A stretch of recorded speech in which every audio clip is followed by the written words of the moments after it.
옆에 계신 분께 한번 인사하시겠습니다. 참 잘 오셨습니다. 사랑합니다. 축복합니다. 할렐루야. 오늘 주시는 말씀을 함께 보겠습니다. 에베소서 5장 후반절입니다. 22절부터 33절까지를 함께 공독하겠습니다. 에베소서 5장 22절부터 33절까지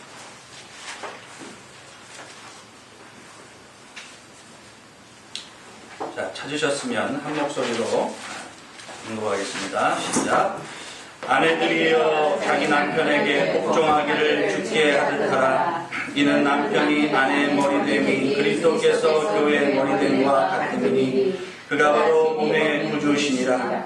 그러므로 교회가 그리스도에게 하듯 아내들도 범사에 자기 남편에게 복종할지니라. 남편들아 아내 사랑하기를 그리스도께서 교회를 사랑하시고 그 교회를 위하여 자신을 주심같이 하라. 이는 곧 물로 씻어 말씀으로 깨끗하게 하사 거룩하게 하시고 자기 앞에 영광스러운 교회로 세우사 티나 주름 잡힌 것이나 이런 것들이 없이 거룩하고 흠이 없게 하려 하십니다. 이와 같이 남편들도 자기 아내 사랑하기를 자기 자신과 같이 할지니 자기 아내를 사랑하는 자는 자기를 사랑하는 것이라. 누구든지 언제나 자기 육체를 미워하지 않고 오직 양육하여 보호하기를 그리스도께서 교회에게 함과 같이 하나니 우리는 그 몸의 지체입니다.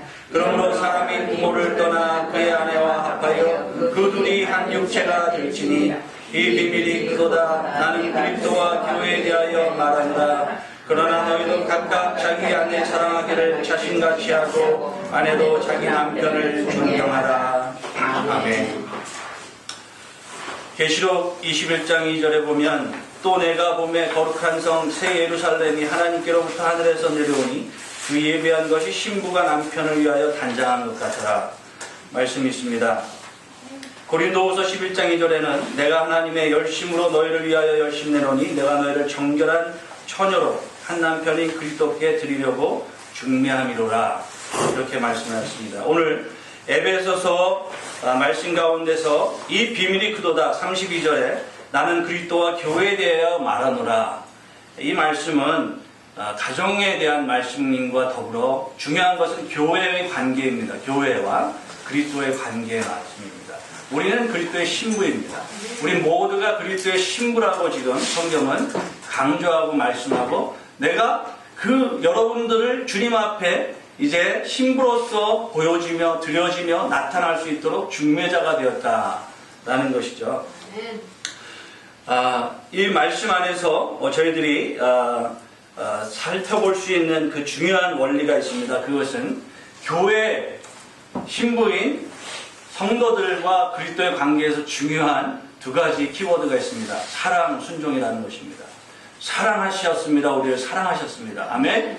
우리를 사랑하되 생명을 주시고 사랑하셨습니다. 죽기까지 사랑하셨습니다. 그리고 물과 피를 다 흘리시고 하나님의 사랑을 그대로 보여주셨습니다. 우리는 그 하나님을 믿고 하나님을 섬깁니다. 바로 그것이 교회입니다. 그것이 예배입니다. 그것이 기도고 그것이 우리의 삶입니다. 그 삶을 살아갈 때 중요한 것은 순종이라는 것입니다. 복종이라는 것입니다. 이 복종에서 중요한 어근 가운데 나타나는 말이 경청이라는 것입니다. 경청. 들어야 된다는 거죠. 예수 그리스도를 듣는 것입니다. 말씀을 듣고 하나님의 은혜를 우리가 받는 것입니다. 그 말씀을 들었을 때 그 말씀으로 말미암아 구원이 나타나기 때문에 그것이 중요한 것입니다. 지식으로만 얻는 것이 아니라 생명이 되기 때문에 중요한 것입니다. 영생으로 가는 것이 길과 진리와 생명이신 예수 그리스도께 있다고 했습니다. 사도 요한은 그의 요한 복음에서 맨 처음 하는 말이 태초부터 말씀이 계셨다. 그분이 바로 빛이신 생명이신 주님이시다라고 하는 것입니다. 하나님께서 세우신 기관이 두 개가 있습니다. 그것은 가정과 교회입니다. 그런데 여기에서는 가정과 교회를 마치 하나같이 말씀하고 있습니다. 그것은 관계 안에서 이루어지는 것이라고 합니다. 창세기 3장에 보면은 태초에 무너진 가정을 보여줍니다. 그 무너진 이유가 무엇인가를 분명히 밝혀줍니다. 그것은 하나님의 말씀을 듣지 않고 서로 듣지 않았다는 것입니다. 사랑한다는 것은 서로 듣는 것입니다. 서로 존경하는 것입니다. 서로 높여주는 것입니다. 아멘. 어떠한 이유인지 모르지만은 하와는 하나님의 말씀을 거역하는데 아담보다 앞섰습니다. 여러분 3장에 보면은 창세기 3장에 보면은 하와가 뱀의 유혹을 받아서 하나님이 금하신 선악과를 따먹었다고 합니다. 그런데 그 전에 남편과 상의하지 않았습니다. 남편의 말을 귀담아 듣지 않고 남편을 어떻게 했습니까? 제쳐놓고 자기가 먼저 했습니다. 여러분 창세기 3장을 가서 한번 보시면 좋겠습니다. 창세기 3장으로 돌아가서 봅니다. 창세기 3장에 아주 중요한 이야기가 나옵니다. 창세기 3장에서 하와가 하나님의 말씀을 거역하고 사과를 따먹은 다음에 하나님께서 이제 하시는 말씀이 있습니다. 하나님께서 아담을 찾아옵니다. 그들이 그날 8절 말씀을 같이 보겠습니다. 시작. 그들이 그날 바람이 불 때 동산에 거니시는 여호와 하나님의 소리를 듣고 아담과 그의 아내가 여호와 하나님의 낯을 피하여 동산 나무에 숨은지라. 숨고 난 다음에 그들이 대답하기를 내가 어디 있느냐 이렇게 말씀하실 때 이르되 10절에 보니 내가 벗었으므로 두려워하여 숨었나이다. 그리고 하나님께서 질문을 하십니다. 왜 그렇게 했느냐 그랬더니 서로 어떻게 합니까? 자기의 잘못보다는 상대방에게 그 죄를 넘기는 것을 볼 수 있습니다. 그랬을 때 하나님께서 하시는 말씀이 무엇입니까? 14절부터 나오지만 우리가 15절 말씀을 보겠습니다. 15절부터 17절까지만 보겠습니다. 3장 15절부터 시작. 내가 너로 여자와 원수가 되게 하고 내 후손도 여자의 후손과 원수가 되게 하리니 여자의 후손은 내 머리를 상하게 할 것이요 너는 내 발꿈치를 상하게 할 것이라 하시고 또 여자에게 이르시되 내가 네게 임신하는 고통을 크게 더하리니 내가 수고하고 자식을 낳을 것이며 너는 남편을 원하고 남편은 너를 다스릴 것이니라 하시고 아담에게 이르시되 내가 내 아내의 말을 듣고 내가 네게 먹지 말라 한 나무의 열과를 먹었은즉 땅은 너로 말미암아 저주를 받고 너는 내 평생에 수고하여 그 소산을 먹으리라. 여기에서 너는 남편을 원하고 남편은 너를 다스릴 것이니라. 여기에서 남편을 원한다는 것은 사모한다는 말입니다. 그런데 그 사모한다는 말 안에 있는 헬러의 그 뜻 안에는 그 사람의 자리를 탐한다는 말도 있다는 거예요. 그러한 말이 있기 때문에 너는 그것을 조심하라는 것입니다. 그것을 조심하기 위해서 중요한 것은 남편을 너 위에 세우겠다는 것입니다. 하나님께서는 그러한 질서를 세우신다는 것입니다. 그러한 맥락 안에서 우리가 살펴볼 때 타락과 인간의 죄악의 뿌리 안에 무엇이었습니까? 불순종이라는 것이 있다는 것입니다. 그것을 교회에 대비하여서 교회, 하나님께서 원하시는 신부 같은 아름다운 하나님의 그 백성들을 위해서 하시는 말은 너희가 피차에 복종하라. 21절 말씀을 보면 에베소서 5장 21절로 들어오면은 그리스도를 경외함으로 피차 복종하라. 이것이 하나님의 명령입니다. 그러므로 서로 존중하고 서로 사랑하는 방법이 있습니다. 그 방법에서 남편은 아내를 사랑하라는 것입니다. 아내는 남편을 존중하라는 것입니다. 그것이 바로 사랑하는 방법이며 아버지께서 원하시는 뜻이라는 것입니다. 예, 그를 통해서 교회가 예수 그리스도의 신부로서 살아갈 수가 있다는 것을 또한 말씀하고 있습니다. 교회는 머리는 예수 그리스도시며 그리스도 안에서 모든 지체가 다 원활하게 교통하는 것처럼 하나님의 말씀과 은혜 안에서 성장해 나가는 교회의 모습은 마치 가정과 같고 남편과 아내의 막역한 사이가 회복된 것과 같다는 것입니다. 당시의 헬라의 문화를 볼 때는 그 헬라에서는 이런 플라톤이라는 그 학자는 그가 이렇게 공언하면서 그가 믿는 신에게 이렇게 감사한 기도문이 있습니다. 내가 노예나 여자로 태어나지 않은 것을 신께 감사한다. 그 당시에 여자는 마치 부속물같이 여겨졌다는 것입니다. 무시당하고 그리고 인격적으로 대우받지 못했습니다. 그 당시 그러한 사회 안에서 사도 바울이 지금 이야기하는 정말 아내를 자기 몸처럼 사랑하라는 것은 너무나 혁신적인 말이었다는 거죠. 혁신이 일어나야 된다는 것입니다. 신앙 안에는 하나님의 말씀이 회복되어야 된다는 것입니다. 하나님의 뜻이 회복될 때 그 혁신으로 말미암아 새롭게 된 인생이 바로 우리의 삶이 되어야 된다. 그래서 그것이 리폼이라는 말이죠. 다시 회복된다는 것입니다.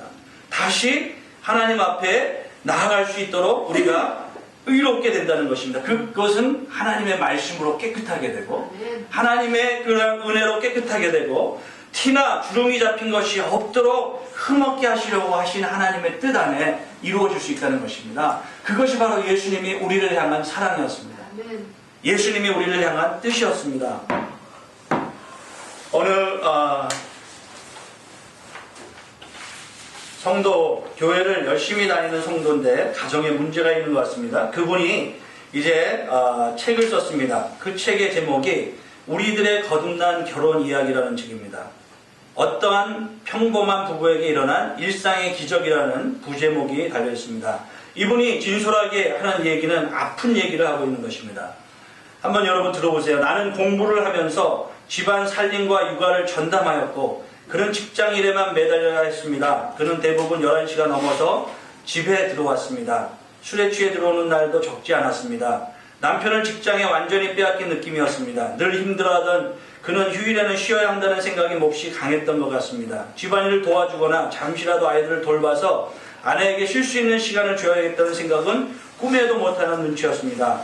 그로 인해 나는 사실 평일보다 휴일에 마음이 상한 적이 더 많았습니다. 나는 베스트셀러 한 권을 읽을 여유가 없었습니다. 사는데 하루 종일 누워서 재미있는 책을 읽고 있던 남편이 야속해 짜증을 부리는 어느 일요일 오후였습니다. 남편은 갑자기 화를 폭발하면서 내가 집에 와서 책 하나도 못 읽어? 하면서 소리치면서 읽고 있던 책을 갈기갈기 찢어 던져버리는 것이었습니다. 쉬면서 재충전하고 싶다는 그의 욕구와 휴일이나마 남편의 보살핌과 도움을 받고 싶었던 나의 욕구가 정면으로 충돌하던 충격적인 기억입니다. 서로 삶에 무관심해지고 각자 맡은 역할을 수행하는 것으로 남편과 아내의 의무를 다한다고 생각하자 우리 관계는 아무런 윤기도 흐르지 않는 삭막한 관계가 되었습니다. 별일하는 일들을 꼬투리를 잡게 되고 죄책감과 당혹함을 느끼게 되고 서로에 대한 용서와 간대함은 사라져갔습니다. 이것이 꼭 부부와의 관계만은 아니겠죠. 부모와 자녀의 관계 또 마찬가지 아니겠습니까? 성도와 성도의 관계. 대형교회, 큰 교회들에서 그 교회를 서브하는 분들은 20%가 안 된다는 얘기가 있습니다. 늘 봉사하는 분들이 봉사하고 늘 앞서가는 사람들을 앞서가게 만들고 하는 것이 그저 구경하는, 앉아있는, 관망하는 성도가 됩니다. 예배도 마찬가지입니다. 하나님의 사랑을 우리가 깨달았다면 내가 하나님 앞에 자발적으로 나아가서 순종하며 감사하며 찬양하며 기도하며 살아가는 것이 예배가 되어야 됩니다. 그것이 아니면 진정한 예배가 아닙니다. 아멘. 하나님이 받으시는 예배가 아닙니다. 그런데 점점 의무화되고 신앙생활은 마치 쳇바퀴가 돌아가는 것 같이 형식화되는 그 이유가 무엇입니까? 사랑에 대한 간격이 사라지기 때문입니다. 아마 결혼할 때는 처음엔 사랑했겠죠. 그러나 그것이 세월이 지나면서 점점 이기적이 되어갈 때 거기에는 윤기가 다 말라버리고 서로 용서와 간대함도 떨어져 버렸다는 그러한 이야기를 하는 그 책의 제목의 주인공 조은숙님, 이분이 하신 말씀입니다. 여러분, 오늘 에베소서 본문 말씀을 살펴보면은 사도 바울은 5장 22절 이하에서 성령의 지배를 받는 가정의 모습을 지금 다시 한번 회복해야 되는 모습을 보여주는 거죠. 너희가 술 취하지 말라, 성령의 충만함을 받으라, 그 카테고리 안에 있는 그러한 관계의 내용 안에서 회복돼야 되는 것이 무엇입니까? 바로 가정의 회복이라는 거예요. 부부의 회복, 자녀의 회복을, 이제 다음에는 자녀의 회복에 대해서 나오지만 자녀의 회복에 대해서 지금 또 계속해서 이어서 나오고 있는데 거기에 중요한 것은 사랑과 서로 간의 순종이라는 것입니다. 아멘. 또한 중요한 것은 피차라는 거예요. 일방적으로 받으려고 하지 말고 서로 사랑하라는 거예요. 서로 순종하라는 것입니다. 그것이 바로 사랑의 관계. 사랑은 그래서 추상명사가 아니라는 거예요. 사랑은 동사입니다. 사랑은 고백으로 나타나야 됩니다. 어떤 분이 그런 말을 했습니다. 종은 울릴 때까지 종이 아니다. 노래는 부를 때까지 노래가 아니다. 사랑은 표현될 때까지 사랑이 아니다. 제가 그래서 오늘 아침에 오면서 아내한테 물어봤습니다. 나를 사랑하느냐? 그랬더니 사랑한다. 다시 태어나도 나는 당신과 살겠다. 그런 거예요. 다행이다. 그래도 이런 고백을 할 수 있다는 것이 다행이라는 생각이 들었습니다. 그래서 머리를 다 쓰다듬어 줬죠. 사랑의 언어에 고백이 있어야 됩니다. 여러분, 어떤 사람은 사랑의 언어를 말로 기다리지 않습니다. 이 자리에 없지만 어느 신혼부부는 말로만 맨날 한다고 그런 얘기를 행동으로 보이라고 막 그러는 부부가 있었어요. 근데 어떤 사람들은 소중히 여겨주는 말이 아닌 몸짓으로 사랑을 계속 기다립니다. 어떤 사람들은 그저 좀 홀로 있게 해달라고 하는 그러한 방식으로 너무 피곤하고 지치니까 그냥 쉬고 싶다. 그러한 침묵으로 사랑을 갈구합니다. 그것이 바로 밖에서 일하고 힘들고 들어온 아빠, 또 어머니, 우리가 서로 배려하는 가운데에서 이루어지는 하나님께서 원하시는 그러한 사랑이 나타나야 되는 것이고 과정이라는 것입니다. 그 회복이 있어야 된다는 것입니다. 예수님께서 우리를 어떻게 사랑하셨습니까? 예수님께서 하나님의 말씀을 거절하고 떠나간 인생들을 찾아오셨습니다. 그리고 그들에게 어떠한 요구도 하지 않으셨습니다. 하나님의 사랑을 그대로 보여주셨습니다. 하나님 같이 될 거야. 내가 하나님 같이 돼서 네 남편, 네 마음대로 휘두르면서 살 수 있을 거야 하는 아마 그러한 마음의 욕망이 하와에게 있었을지 모르겠어요. 제가 가만히 창세기 3장을 살펴보니까 그런 흔적이 있습니다. 왜냐하면 창세기 3장 말씀에 하와가 이렇게 얘기하는 거예요. 하나님께서 그걸 먹는 날 내가 죽겠다 이렇게 말씀하셨는데도 그것을 과감하게 먹어버린 이 하와는 이제 여호와 하나님이 여자에게 이르시되 왜 이렇게 하였느냐 그랬을 때 내가 이렇게 하였으니 말씀하셨을 때 이제 하와가 어떻게 합니까? 하와가 한번 3장을 제가 다시 한번 좀 살펴봐야 되는데요.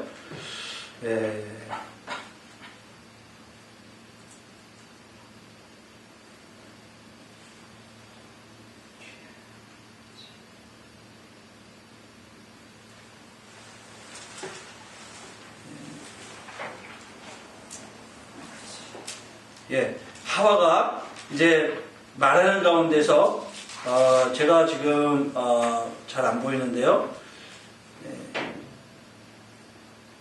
13절 말씀에 그저 뱀이 나를 깸으로 내가 먹었나이다 이렇게 핑계를 대지만 제 마음속에 하와가 지금 가지고 있는 그런 마음의 그 욕망이 무엇인가? 그가 지혜롭게 하고 또한 탐스럽게 하고 뱀이 꿰인 말의 내용을 가만히 살펴보면 3장 5절을 보세요. 너희가 그것을 먹는 날에는 너희 눈이 밝아져 하나님과 같이 되어 선악을 할 줄 아심이라. 여자가 그 나무를 본즉 먹음직도 하고 보암직도 하고 지혜롭게 할 만큼 탐스럽기도 한 나무인지라. 그 지혜롭고 탐스럽게 할 것 같다는 그것이 어디서 왔습니까? 충족하지 못하는 거예요. 자기를 위해서 세워준 남편으로 하여금 충족하지 못하는 거예요. 그것은 어디까지 거슬러 올라갑니까? 그 남편을 준 하나님에게까지 충족하지 못하는 것입니다. 그것이 본질적으로 문제가 된 것이 바로 선악과를 볼 때 그 마음에서 일어난 욕망의 뿌리가 어디에 있느냐? 그것을 만족하지 못하는 거예요. 주신 것에 만족하지 못하는 거예요. 내 사람이라는 것을 만족하지 못하고 그 이상의 지혜를 가져야 되겠다고 구하고 그 이상으로 내가 뭐든지 소유해야 되겠다는 것을 보여주는 그러한 인간의 깊은 죄악의 뿌리라는 것입니다. 그러고 만족해하는 것이 얼마나 중요한지 모릅니다. 저희 집은 아파트입니다. 원베드룸 아파트를 건너서 길만 건너가면 길이 한 갑부들의 길입니다. 한마디로. 거기에 사인이 이렇게 있습니다. 새벽 2시부터 6시까지는 파킹이 안 됩니다. 왜 그렇습니까? 그 사람들의 사생활을 방해할 수가 없는 거예요. 불빛도 다니면 안 되는 것입니다. 그만큼 개인 소유의 강한 이 개인주의, 제가 조깅을 하면서 그 집들을 지나면서 내가 만약에 저 집을 들어가서 물 한 잔 달라고 그러면 어떨까 하는 생각이 들었어요. 용기를 내서 한번 해볼까? 그런 생각도 드는 겁이 나더라고요. 경찰에 신고할 것 같아요. 그래서 못하겠더라고요. 그 갑부들, 100만 불이 넘는 그 집들 사이를 제가 걸어가면서 야, 난 여태까지 뭐 했지? 와, 이런 사람들 도대체 뭐하고 살지? 어떤 일을 하길래 이런 큰 집에 살지? 그런 생각이 들면서 이제 50이 넘어가면서 저는 아파트에서 바퀴벌레 잡으면서 살고 했는데 이게 도대체 무슨 조화지? 하는 생각이 드는 거예요. 그런데 다시 돌아오면서 예수로 나의 구주 삼고 성령과 피로써 거듭나니 이것이 나의 기쁨이라는 거죠. 주 안에 있는 기쁨 누림으로 세상과 나는 그거 구속한 주만 보이고 이게 내 마음대로 된 거 아니라 하나님의 은혜로 되었다는 것입니다. 거기에서 만족한 거 없는 거예요. 저희 엘리나가 그래요. 많이 와이즈로 할 때, 돈 중심으로 할 때 엄마가 아빠보다 세지 않아? 그러면서 애가 막 비교하더라고요. 그래서 자존심 상해가지고 아니 확실히 애들이 보는 게 맞구나. 어떻게 알지? 그런 생각이 들지만 그건 제 마음속에 그게 아니다. 아직 철이 없으니까. 믿음이 들어가면 그 모든 것이 아무것도 아니야. 하나님께서 우리를 사랑하셨습니다. 우리 안에 계십니다. 우리와 함께 하십니다. 이 말씀은 교회와 주님의 관계를 말씀하는 거예요. 그것을 가장 비유로 하기에 좋도록 무너진 관계를 대비시켜 주는 것입니다.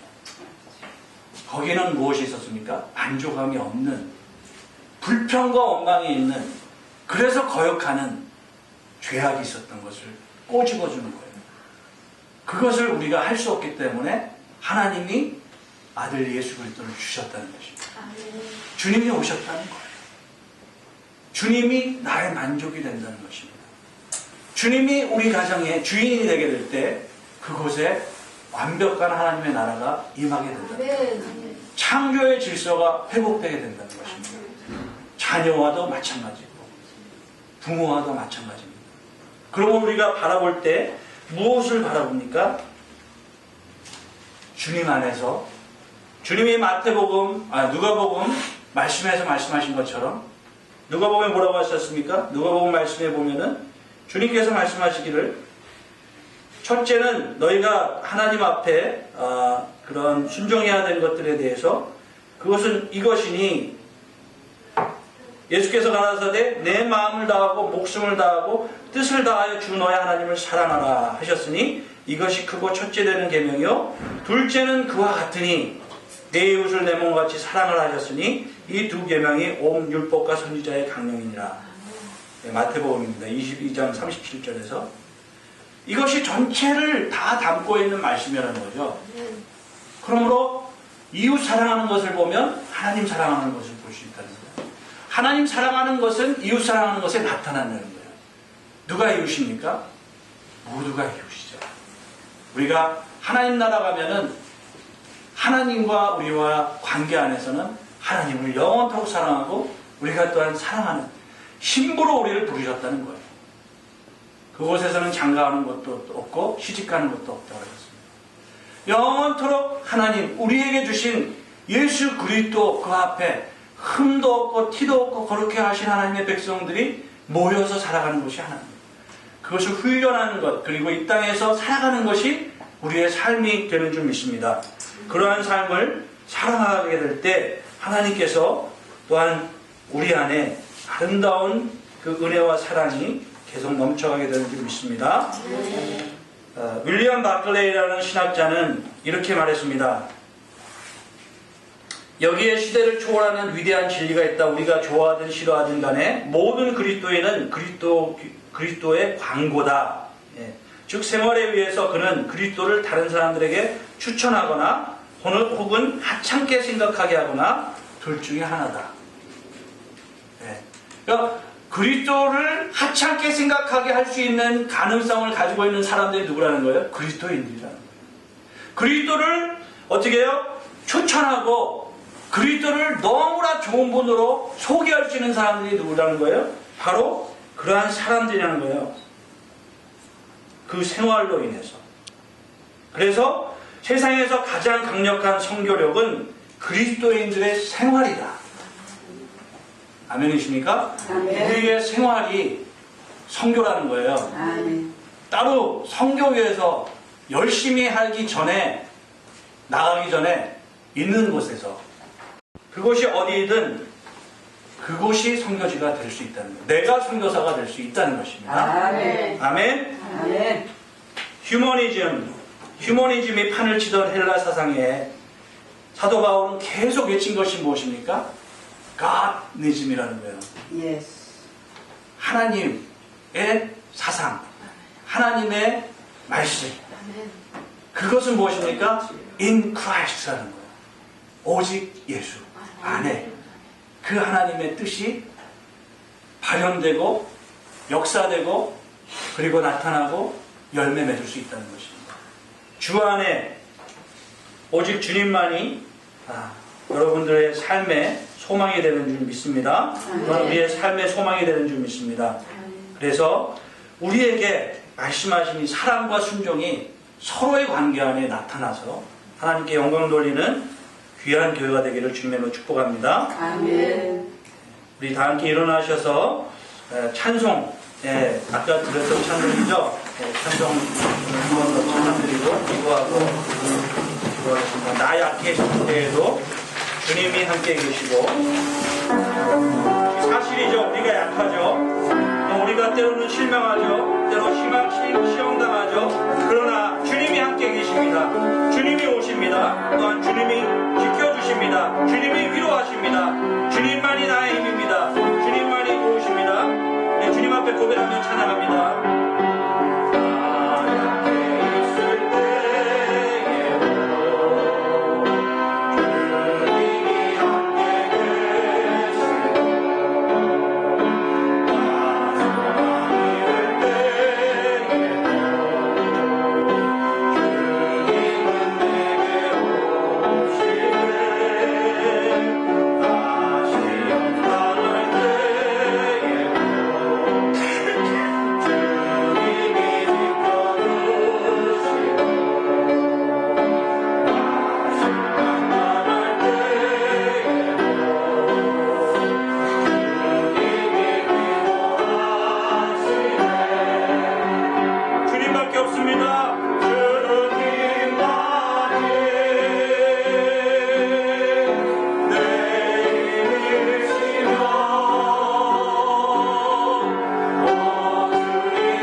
하나님 아버지, 우리에게 있는 창조의 질서가 회복되게